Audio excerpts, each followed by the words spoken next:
This morning, as we gather here at this solemn place, surrounded by the beauty of nature, I cannot help but think of First Lady Claudia Lady Bird Johnson's iconic quote, "Where flowers bloom, so does hope," end quote.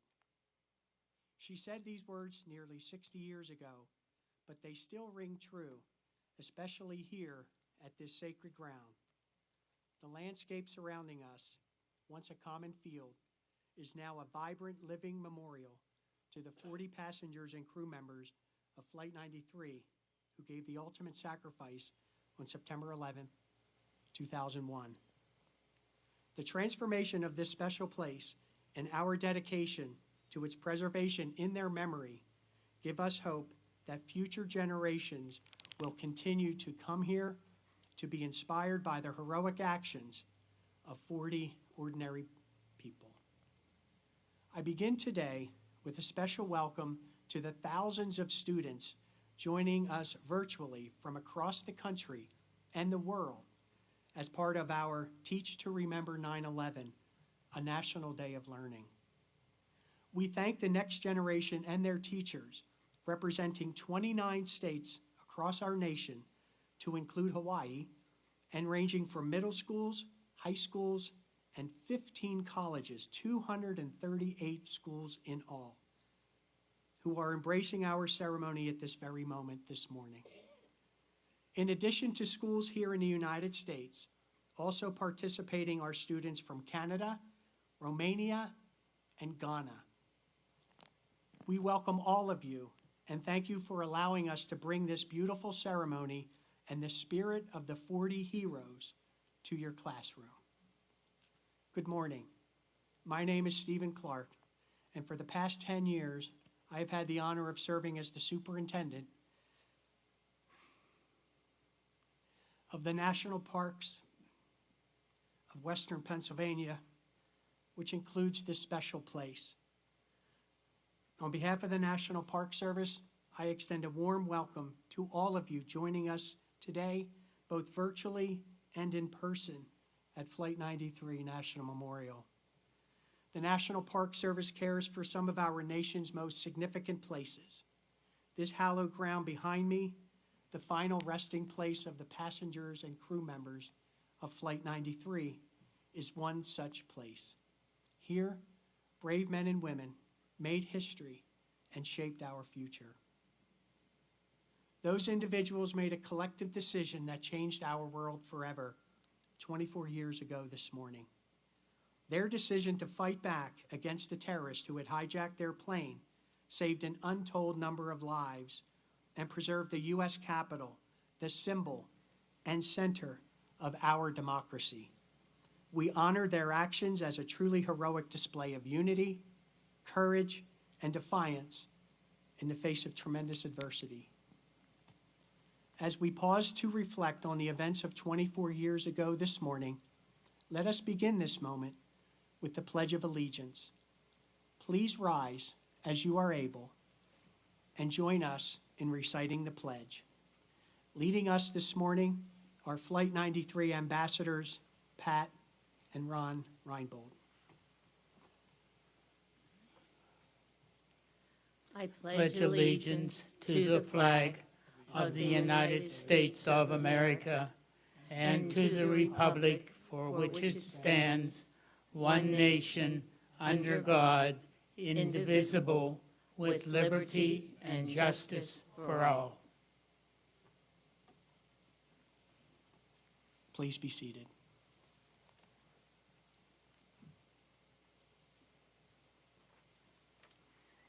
Thank you, Pat and Ron, Mr. and Mrs. Reinbold, as I like to refer to them, for leading today's Pledge of Allegiance and for your 15 years of dedicated service to this special place.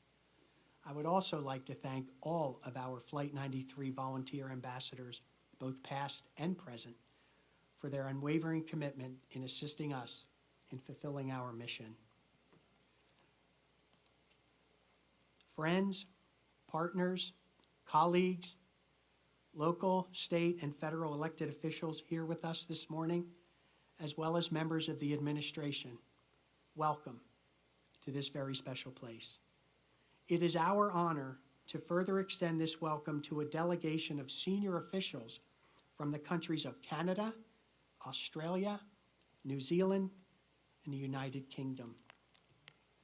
Seeing the story of Flight 93 cross borders and impact people from all over the world reignites our daily commitment to always remember the heroes of Flight 93. Above all, and with heartfelt warmth, we welcome the many family members and loved ones of the passengers and crew members of Flight 93. We are honored that you are joining us this morning, both in person and virtually, from literally all over the world. We are forever grateful for your ongoing support to this memorial, its partners, and to the National Park Service through its mission of caring for this special place. You have seen us through many seasons and have assisted us in the growth in countless ways. In the spring, as wildflowers and trees bloom across these many acres after the harsh winters, we are privileged, truly privileged, ladies and gentlemen, that you return here year after year to honor your loved ones at their final resting place. Your participation in today's ceremony and your continued willingness to share their story with the world embodies the very essence of this sacred place, a memorial created to honor 40 individuals, most of them strangers to one another, who joined together as one over the skies of western Pennsylvania with resolute heroism. It is with the spirit of their collective action that the National Park Service works side by side with our partners, neighbors, and community members to ensure that the 40 members whose names are inscribed on this marble wall behind me are never forgotten, and that this new generation and those that follow can learn from their inspiring story. We must always remember what happened 24 years ago today, when an attack on our nation brought forth an inspiring show of courage from the passengers and crew members aboard Flight 93. Confronted by an unprecedented situation, united as one, they drew upon a reserve of inner strength to face that challenge. It is our duty, and indeed our honor, to do all we can to meet our own challenges with the same spirit of strength, unity, and determination demonstrated by the 40 heroes that morning. Rising to meet another unexpected challenge here at the memorial, last year the National Park Service and the Friends of Flight 93 initiated the first phase of a public-private campaign entitled the Resiliency Project. This multi-year project seeks to revitalize the nearly 2,000 deciduous trees within the 40 memorial groves and the Alley Trail. With the tremendous support of the National Park Service's Olmsted Center for Landscape Preservation, experts from Cornell University, Pennsylvania State University, and the State University of New York College of Environmental Science and Forestry, we have begun the process of improving tree health and soil conditions to ensure that these living tributes planted for each of the 40 heroes will remain here growing strong for future generations. We thank these organizations and these prestigious institutions for their expertise and their commitment to seeing this long-term project through to completion. We also extend our deepest gratitude and appreciation for the unwavering support of the Friends of Flight 93, led by Executive Director Donna Gibson. From the Resiliency Project to the Teach to Remember Project, the Friends organization and their board of directors have provided essential volunteers, resources, and community engagement with class and dignity. We thank the entire Friends organization for their passionate and resilient commitment to assist us all in fulfilling our mission. Helping to honor the 40 passengers and crew members this morning is retired forester Scott Egerud. For many years, Scott provided essential technical assistance in our reforestation efforts. He and the staff at the Department of the Interior's Office of Surface Mining Reclamation Enforcement, or OSMRE for short, supported the decade-long effort to reforest this former coal surface mine with native tree species. Scott will lead the reading of their names, joined by family members who have made their journey here from across our great nation and around the world to read the name of their loved one. Joining Scott and family members are Chet Edwards and Michael French. For 12 years, Chet, a now retired reclamation specialist and field supervisor for OSMRE, served as a volunteer and team leader in our reforestation efforts. Chet is joined by Michael French, the director of Green Forests Work, a nonprofit organization who has provided funding, tree seedlings, equipment, and expertise to the memorial. After each name is read this morning, Chet and Michael will ring the bells of remembrance in memory of the 40 passengers and crew members of Flight 93. Through the guidance and dedication of experts like these gentlemen, more than 4,800 volunteers planted over 152,000 tree seedlings on 216 selected acres of the memorial. Collectively, we offer our sincerest respect, appreciation, and gratitude to the entire reforestation team, and especially the members of the Office of Surface Mining, Reclamation, and Enforcement. Attending today's ceremony is Acting OSMRE Director, Mr. Tom Shope. We thank Tom and all those Department of the Interior employees for their participation in today's ceremony and for their dedication to making this place a world-class memorial and living tribute to the passengers and crew members of Flight 93. We further extend this gratitude for the unwavering support of the many bureaus and offices that make up the United States Department of the Interior.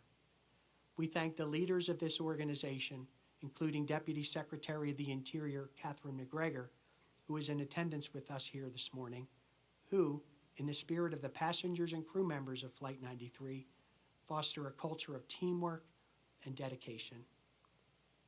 As we prepare for the reading of the 40 heroes' names, followed by the beautiful bells of remembrance, let us all, at this moment, reflect on their actions on this very morning 24 years ago and how their sacrifice ultimately saved the lives of so many.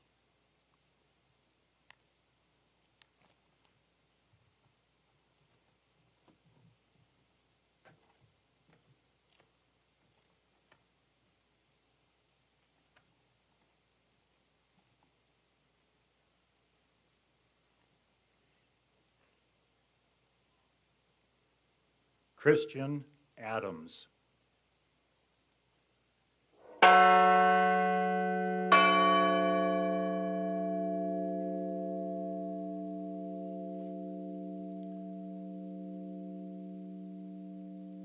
Lorraine G.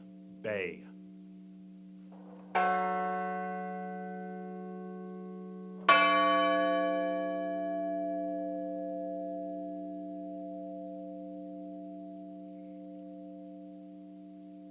Todd M.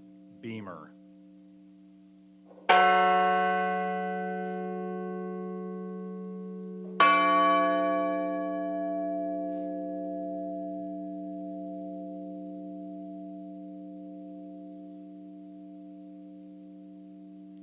Alan Anthony Bevan.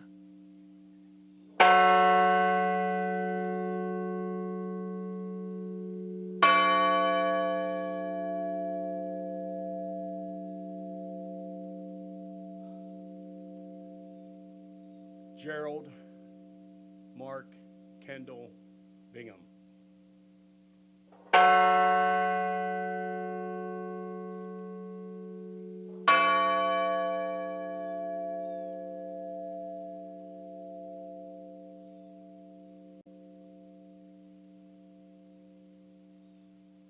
Sandy Waugh Bradshaw.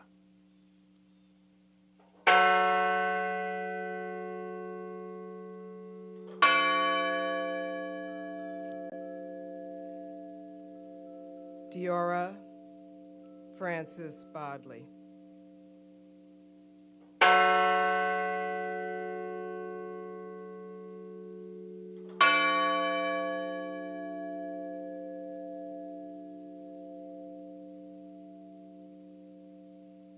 Marion R.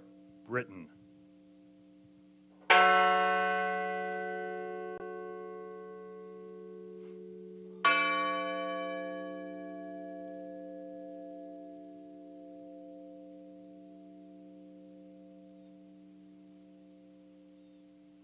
Thomas E. Barnett, Jr.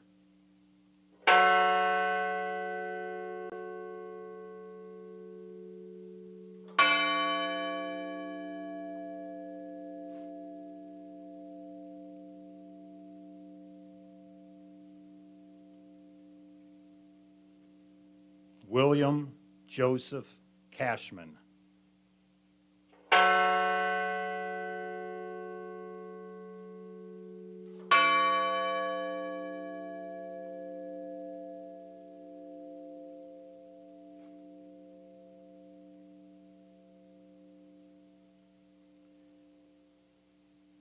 My sister, Georgine Rose Corrigan Marisay.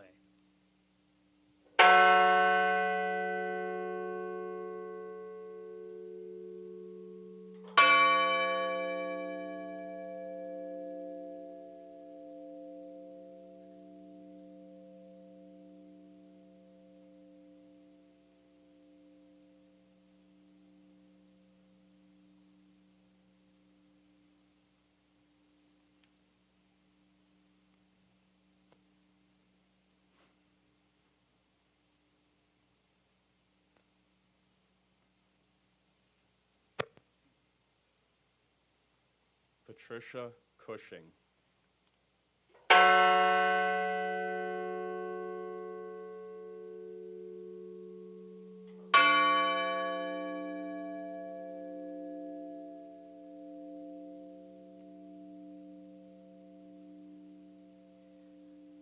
A wonderful son, brother, father, and superior pilot, my cousin, Captain Jason M.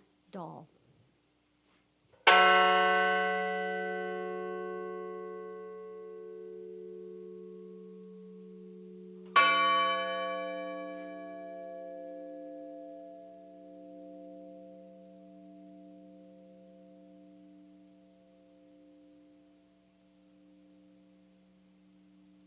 Joseph DeLuca.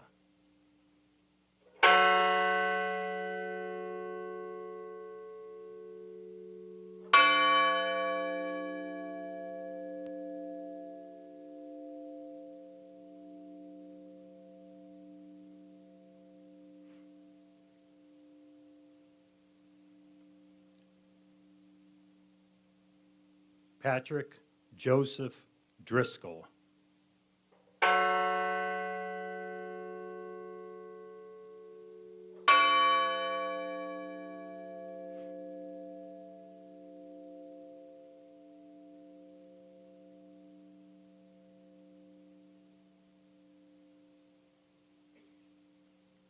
Edward Porter Felt.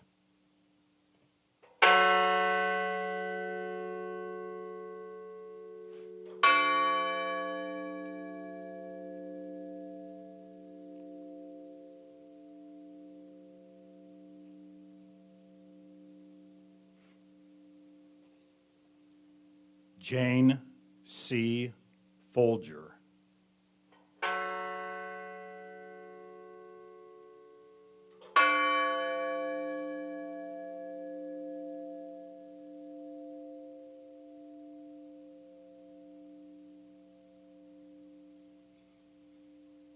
Colleen L. Fraser.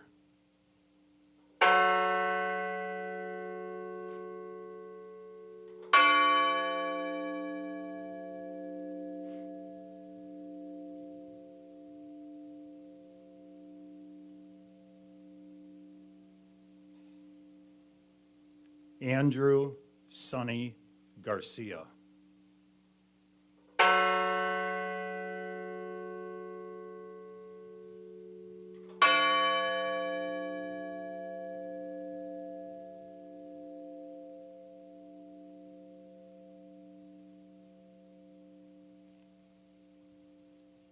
Jeremy Logan Gilk.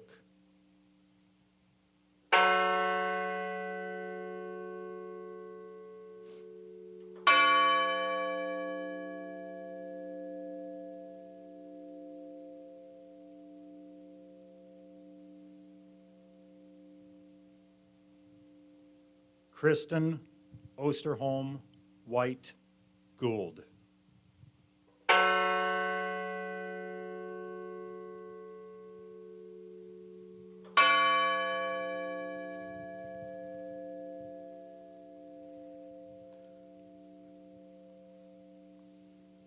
Lauren Catuzzi Grandcolas and unborn child.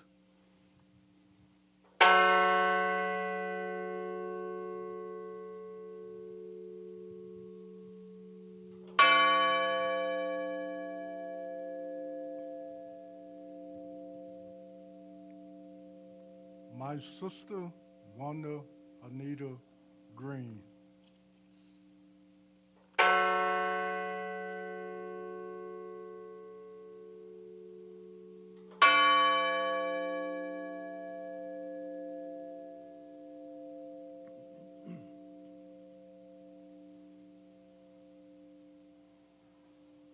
Donald Freeman Green.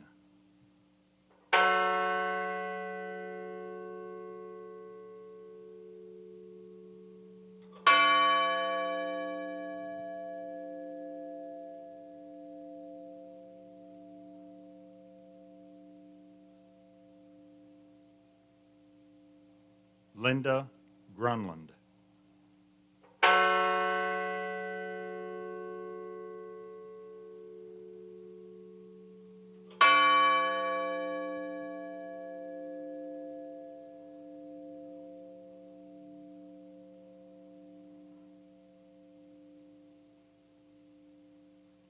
Richard J. Wadagno.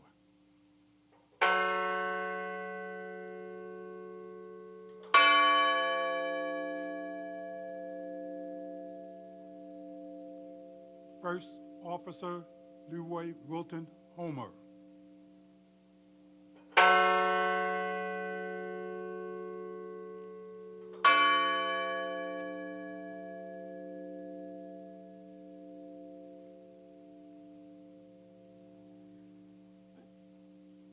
My son, Toshia Kuge.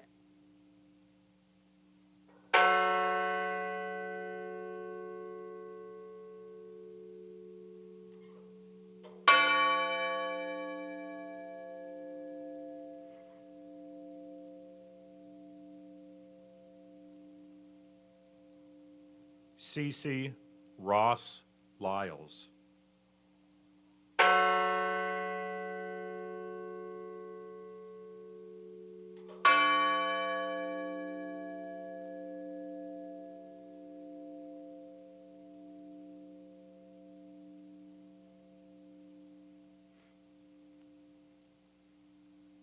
Hilda Marson.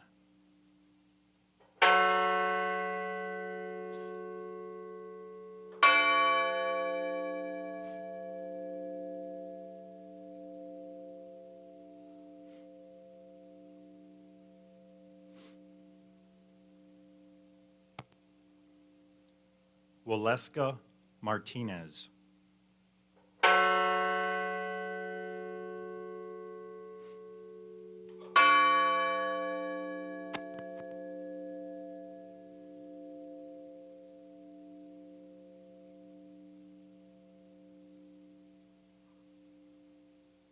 Nicole Carol Miller.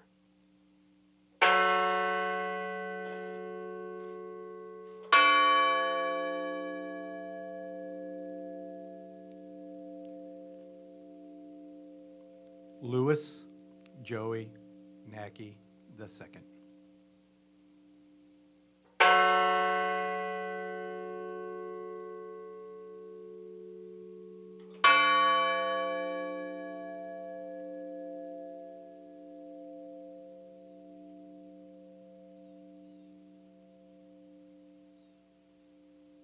Donald Arthur Peterson.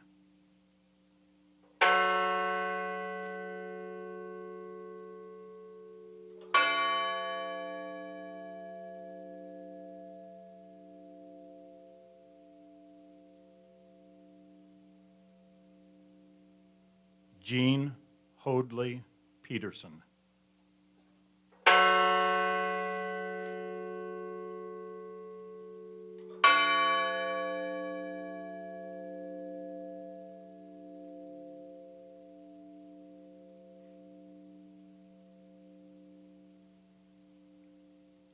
Mark David Rothenberg.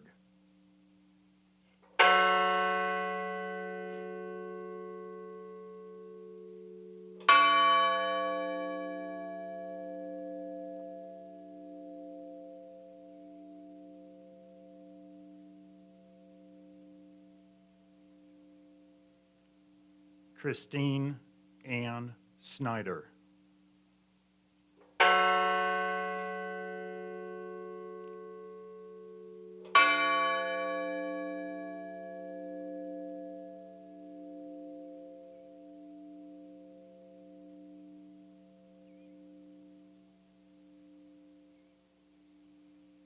John Talagnani.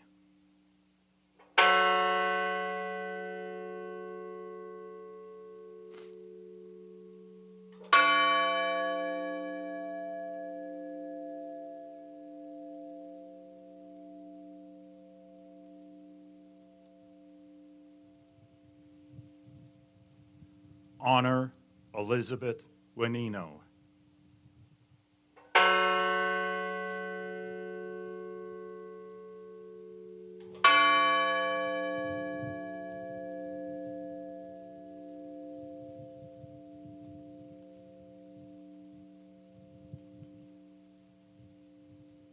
Deborah Jacobs Welch.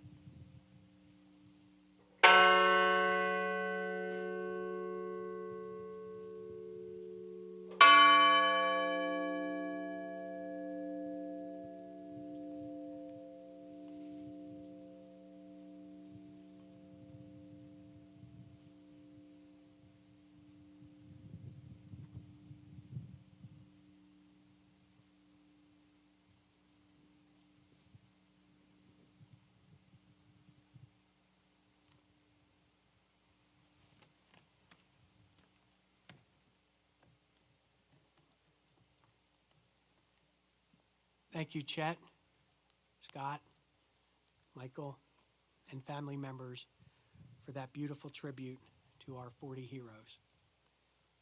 At this time, let us join together in spirit for a moment of remembrance and solitude by offering an interfaith prayer of resiliency, healing, and peace. Leading our invocation will be Reverend Robert J. Way.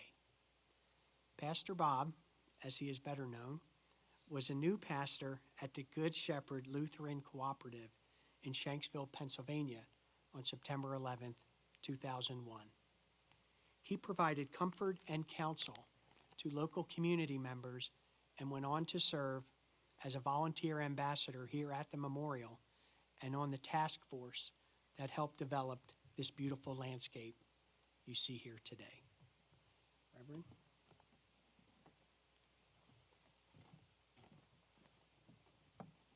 Good morning.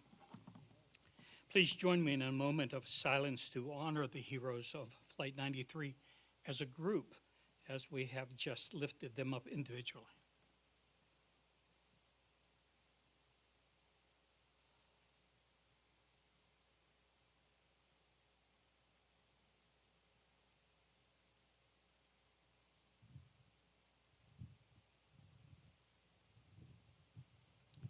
Thank you.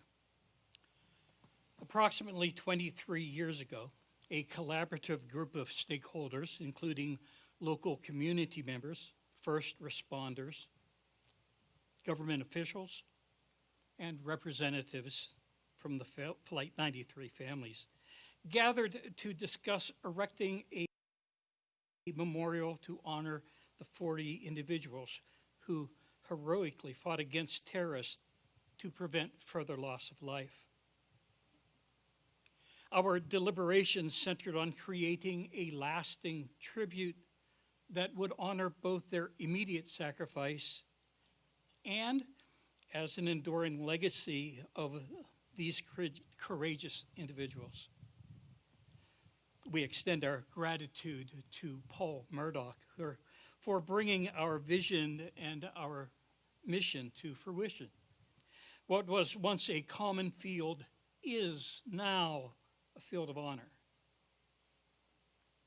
It is our privilege to continue moving forward to preserve and nurture this hallowed place, hallowed not by us, but by the lives of your loved ones. When Adam Schaefer invited me to return and speak, I earnestly accepted the opportunity to continue in that mission and to further establish the vision of this field as a place of healing.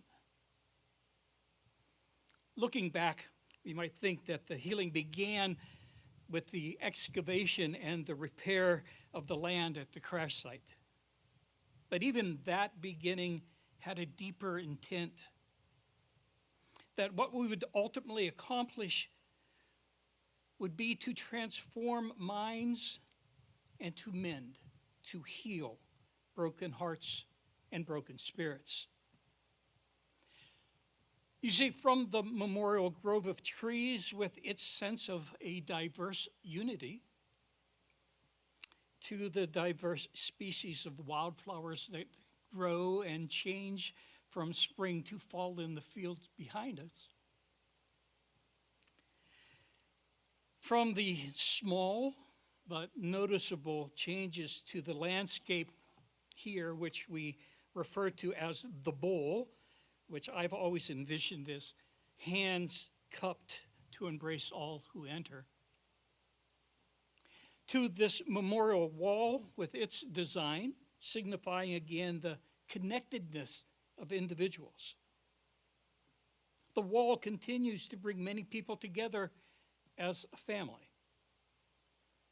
The vision is one of bringing us face to face with the acknowledgement that life, true life, is experienced in this place.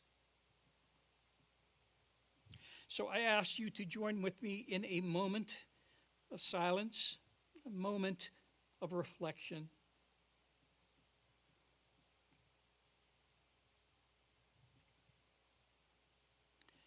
Holy God, we ask that you would be with us. We invoke your presence upon us. Each and every time we gather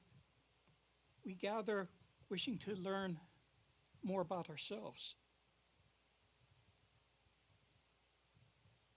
Comfort us as we espouse the ideal that hope lives within each of us. Be with our families as they continue to mourn even after many years, because loss is always loss.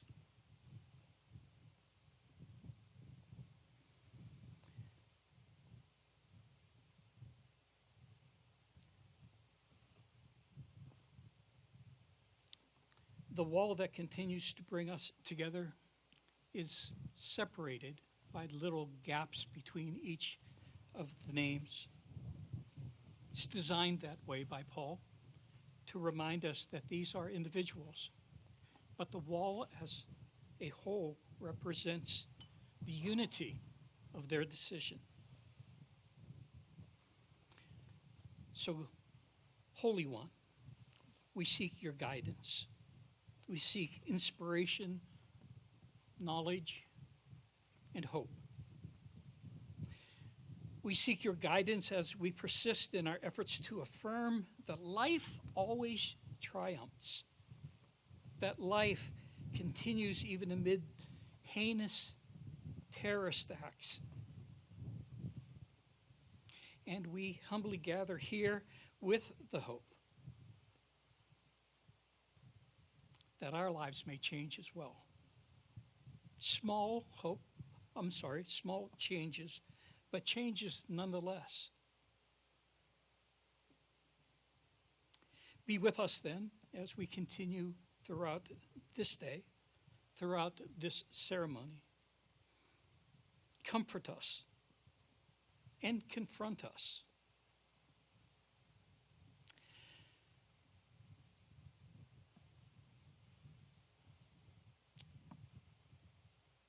The philosopher John Stuart Mill once said, I won't quote, I don't know his exact words, but it went something on this order.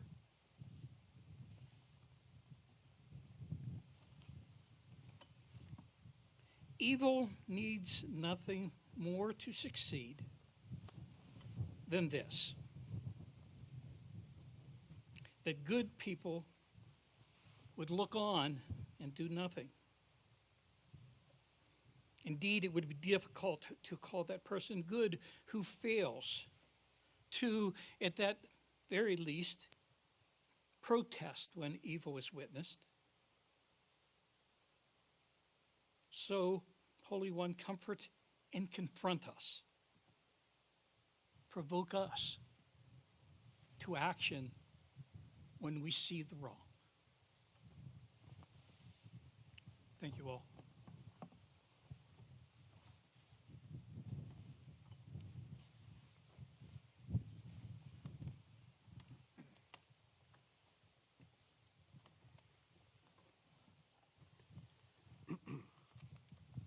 Thank you, Reverend Way. It was absolutely beautiful. The 40 brave men and women aboard Flight 93 were among other heroes to emerge on that tragic day. One does not have to look far to inspiring stories of tremendous strength and resiliency in the face of terror. Future generations learning about the events of September 11th can find countless examples here at Flight 93 National Memorial, in New York, and at the Pentagon of ordinary people who willingly risked their own lives in an effort to help and save others. Their actions on that morning and the days that followed represent the very best of humanity, and we are forever grateful for their acts of courage. We remember them and the 2,977 individuals whose lives were lost at the World Trade Center and at the Pentagon that day. The men and women at Flight 93 National Memorial are honored to work side by side with many individuals and groups to ensure that they are never forgotten. I wish to highlight several of those neighboring organizations this morning. Patriot Park honors the 7,072 American service members who gave their lives in the global war on terror. While the Remember Me Rose Garden, a beautiful living tribute to the passengers and crew members of Flight 93, furthers our collective efforts to honor the 40 heroes. A visit to these sites provides additional opportunities for visitors to Flight 93 National Memorial to pay tribute to America's heroes. And finally, the September 11th National Memorial Trail. Founded by David Brickley, who is joining us this morning, this trail, ladies and gentlemen, this trail brings walkers, runners, and cyclists to this site as part of a 1,500-mile system which connects the three 9/11 attack sites. We thank David and all of our partners for their efforts in developing new ways to pay tribute to those lost in the terrorist attacks of September 11th. We thank these proud and patriotic organizations and local businesses who go above and beyond year-round at the memorial. Individuals like local business owner Danny Dively have exhibited tremendous pride and craftsmanship across the memorial and are greatly appreciated by staff, volunteers, and visitors. Danny and his wife Annie are joining us this morning for this very special ceremony, and for that, we are grateful. The dedicated work of so many ensures that the legacy of September 11th is carried on to the next generation forever. This includes the essential support of countless external partners such as the Pennsylvania State Police and other law enforcement agencies, the Somerset County Emergency Management Agency, state and local emergency medical services, the American Red Cross, the Salvation Army, and the National Weather Service, just to name a few. Every day, ladies and gentlemen, they work hand in hand with the National Park Service every year to conduct this beautiful memorial observance. We are continuously grateful for the willingness of so many to do all they can to honor and remember the 40 heroes and our nation, now and forever. At the conclusion of our observance this morning, I invite the families seated here to the sacred ground for a private wreath-laying ceremony. Members of the Somerset Regional Volunteer Fire Department will open the ceremonial gate and provide a salute for family members as they enter. Members of this department served as some of the first responders to the crash of Flight 93. We thank them for their resolute courage and dedication to others, and we remember the 441 first responders who gave their lives in the effort to save thousands that morning. I further express our appreciation to all members of the first responder community, both here and around the world, for their sacrifice and dedicated service. In times of crisis, our first responders stand side by side with the men and women of our military to protect this great nation and its values. We owe our servicemen and women and their families a debt which can never truly be repaid for the sacrifices they have made to save lives and preserve our freedom. Additionally, and with the utmost of respect, I would like to thank the men and women now serving and who have served in our country's military. Joining us this morning is the Secretary of Veterans Affairs, the Honorable Douglas A. Collins. Thank you, sir, for joining us this morning on this sacred ground. Also, I'd like to welcome and personally thank the sailors and officers joining us today from the USS Somerset, based out of San Diego, California. Named after Somerset County, Pennsylvania, the USS Somerset represents the heroic actions of the 40 passengers and crew members of Flight 93. As this vessel and others like her traverse the world, it carries with it a message of collective sacrifice and courage in response to overwhelming adversity. XO, sir, thank you for being here. As we come together to conclude this beautiful ceremony, let us never forget when the events of September 11th have passed from living memory, it is our hope that this awe-inspiring memorial, created through the tireless efforts of so many, will allow future generations to embrace the powerful story of Flight 93. As life continues to grow here in this beautiful field of honor, so does our hope that future generations will learn of the extraordinary actions of 40 ordinary people and be inspired to act with the same unity and courage to face their own challenges today and forever. Thank you.